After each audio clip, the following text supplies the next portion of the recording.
This review consists of my opinion and nothing but my opinion only. So if you're a regular viewer, you know that last week I released a video with this knife right here, the Sage 5 in Rex 121. Now since then I've been working on a sharpening video specifically for this steel, Rex 121, for the 5 of you who are crazy enough to actually buy this knife for the insane price tag. Because I paid a lot of money for this knife with my own money. Now during the making of this video, which hasn't been released yet, I've been reminded of a big problem with a lot of Spyderco designs, and it's extremely frustrating. Now first off, Spyderco, if you're watching this, I do love you.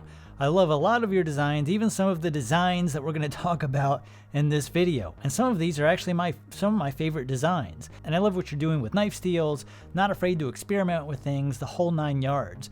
But there's some major problems here that I wish that you would fix. Another problem is that on a lot of Spyderco designs, the blade tip right here, it just barely clears the handle. I mean, you guys watched me unbox this knife last week, the Sage 5 in Rex 121, and after just a couple of reprofilings, the tip is already almost exposed out of the handle. And if you watch that video, you'll know why we had to do that, what's going on outside. There was a purpose behind the reprofilings. We didn't just do it because. Now you may say, well, that Rex 121 won't be sharpened that much after you dial it in, which is true, but we still have very limited life here on this knife. But this also applies to a lot of other designs in different steels, including the same Sage, I think this is the Sage 2, which I've had this knife for over 10 years and it suffers from the exact same problem. The blade literally sticks out of the handle now. The Manix 2, same problem with this one. I've had to grind down the spine in order to continue using this knife. I also have 2 other Manixes right here, and both of them suffer the same problem. This one right here, the blade is already, it's only had a handful of sharpenings and the blade's already about to come out of the handle.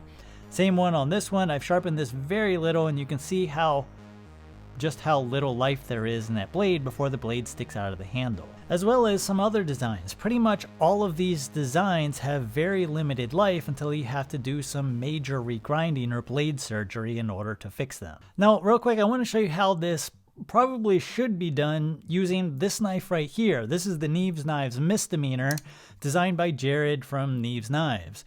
Now he's a sharpening guy who knows that over time you just wear away blade steel if you're actually a real knife user and not just a knife admirer.